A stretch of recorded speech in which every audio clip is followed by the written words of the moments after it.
अस्सलाम वालेकुम नाज़रीन, मैं हूं कामरान खान और आप देख रहे हैं शोरूज़। आपको पता चलें कि इस वक्त जो है वज़ीर दाखिला शेख रशीद है, उन्होंने कहा है कि नवाज़ शरीफ को अगर पाकिस्तान आना है तो एमरजेंसी ट्रैवल जो सर्टिफिकेट है वो जारी किया जा सकता है।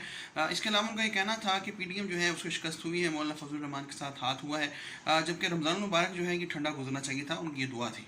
शेख रशीद का ये भी कहना था कि इमरान खान जो है वो एक हैवी वेट जो है चैम्पियन है और उनको हराना PDM जैसे थके मांदे लोगों का काम नहीं है। आसिफ जरदारी से मुतल्लिक उन्होंने इंकशाफ किया कि आसिफ जरदारी ने अपने कार्ड सोच समझ के खेले हैं और वो अपोजिशन में जो है अपना किरदार अदा करते रहेंगे और सिंध हुकूमत भी चलती रहेगी।